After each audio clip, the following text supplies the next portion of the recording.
بسم اللہ الرحمن الرحیم۔ آج کل ایک چیز بہت ہی زیادہ دیکھنے میں آ رہی ہے، اس کے بہت سارے واقعات جو ہے نا وہ رونما ہوئے ہیں،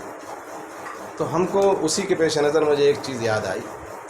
کہ آج ہم نے یکجہتی اور رواداری کے معنی کو غلط سمجھ لیا ہے۔ یکجہتی اور رواداری جو ہے نا وہ ہم کو کرنا چاہیے، لیکن اپنے حدود میں رہ کر۔ آج کل لوگ یہ سمجھتے ہیں کہ دو مذہبوں کے درمیان یکجہتی اور رواداری یہ ہے کہ وہ ہمارے مذہب پر عمل کریں، ہم ان کے مذہب پر عمل کریں، وہ نماز پڑھیں، روزہ رکھیں نا، اور مسلمان جو ہے نا وہ ان کے پوجا پاٹ میں شریک ہو۔ یہ رواداری نہیں ہے، یہ یکجہتی نہیں ہے۔ حقیقت میں یہ ہے کہ ہر آدمی اپنے اپنے مذہب پر قائم رہتے ہوئے، اپنے مذہب کی حدود پر قائم رہتے ہوئے ہے نا اپنے مذہب پر عمل کرے، اور دوسرا شخص جو ہے نا وہ اپنے مذہب پر عمل کرے، اور کوئی بھی شخص کسی دوسرے کے مذہب میں دخل اندازی نہ کرے۔ یہ اصل رواداری ہے۔ کسی کو کہا جاتا ہے کہ ہم دوسرے کے مذہب کو آپ بھی برداشت کیجئے، وہ اپنے مذہب پر عمل کرے، اور آپ اپنے مذہب پر عمل کریں، ہم کو اس پر کوئی اعتراض نہ ہو نا، لکم دینکم ولی دین ہے نا۔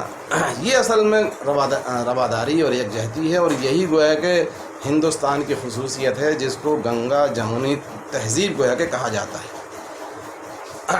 تو اس طریقے کی جو چیزیں ہیں جو دیکھنے میں آتی ہیں کہ اگر کوئی مسلمان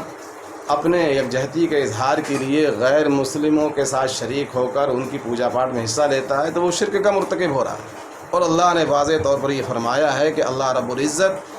شرک کو معاف نہیں فرمائیں گے، شرک کے علاوہ دیگر اور گناہوں کو اللہ تعالیٰ معاف بھی فرما دیں گے۔ ان اللہ لا یغفر ان یشرک بہ ویغفر ما دون ذلک لمن یشاء۔ اسی طریقے سے یہ چیز ابھی دیکھنے میں آ رہی ہے کثرت سے کہ کسی غیر مسلم کا انتقال ہوا، اور وہاں پر جو ہے نا مسلمانوں نے باضابطہ ان کے رسوم کے تحت ان کا جو ہے نا کریا کرن کیا، ان کی تجہیز و تکفین جو ہے نا اس کو انجام دیا۔ تو اس کے اندر بھی دیکھو ہم کو اس بات کو سمجھنا چاہیے کہ اس طریقے کی چیزیں بلا ضرورت تو انجام دے ہی نہیں چاہیے، اور اگر ضرورت پڑ گئی، کوئی اس کا رشتہ دار نہیں ہے اور ایسی صورتحال پیش آ گئی ہے، تو پہلے ہم دیگر اور تدابیر کو اختیار کر سکتے ہیں۔ ہم اعلیٰ حکام کو اس کے بارے میں باخبر کر سکتے ہیں کہ بھائی یہ ایسی میت ہے کہ جن کے جو ہے نا وارثین اکٹھا نہیں ہو پائے ہیں، وہ ان کا نظم و نسخ نہیں کر پائے ہیں، لہذا ان کا نظم و نسخ کیا جائے، اور اگر ہم کو ایسی کوئی ضرورت پڑ بھی جائے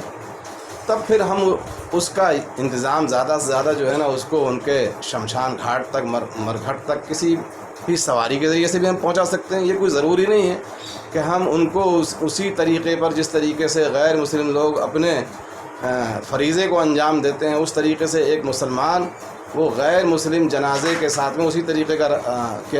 کی رسم کے ساتھ میں اس کو ادا کرے۔ اس لیے کہ مسلم کو بھی اپنے مذہب کی رعایت رکھنا ہے، اپنے مذہب پر قائم رہتے ہوئے ہمیں دوسرے کی مدد کرنا ہے۔ اسلام یہ کہتا ہے کہ ہم اپنے پڑوسیوں کا خیال رکھیں، ان کے جو ہے نا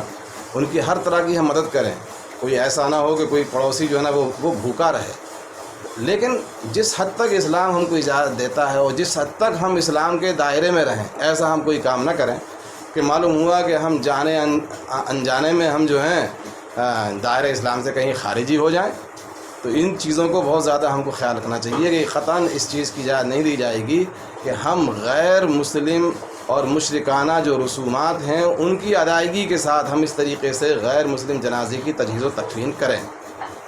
واللہ اعلم بالصواب۔